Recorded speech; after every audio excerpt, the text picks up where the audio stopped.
একটি ছেলে কিশোর তখন রোজ সন্ধ্যা হলেই আমার বাড়ির সামনে এসে দাঁড়ায়।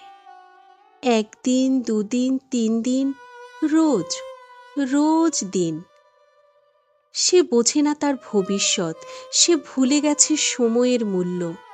তবে মাটির মতো সহিষ্ণুতা ছিল তার, প্রকৃতির মতো ধৈর্য, চাতকের মতো তৃষ্ণা, আর ছিল দু চোখে বিশ্বাস।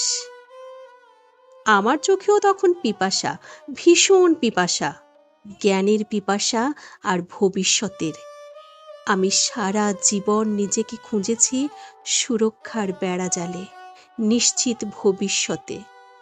তাই তার ডাকে আর সাড়া দেওয়া হয়নি। তারপর পৃথিবী পেরিয়েছে কত দিন রাতের আবর্তন চক্র। তবু আজও যখন চোখ বন্ধ করে মনের অতলে প্রেমকে খুঁজি, তখন তার ছবিটাই বারবার ভেসে ওঠে। চন্দন কাঠের মতো সুগন্ধ ছড়ায়, অন্ধকারে একটা জ্যোতির মতো মনে হয়।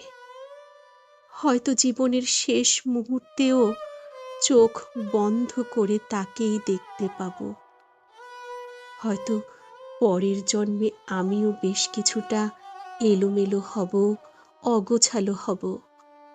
কোনো এক বসন্তে তার অপেক্ষায় দাঁড়িয়ে থাকবো পথ চেয়ে। হয়তো আমাদের দুজনের মাথার দুটি আকাশ মিলেমিশে পরিণত হবে এক ছাদে। অনেকটা পথ একসাথে হেঁটে যাব দুজনে, বর্তমান থেকে ভবিষ্যতের দিকে।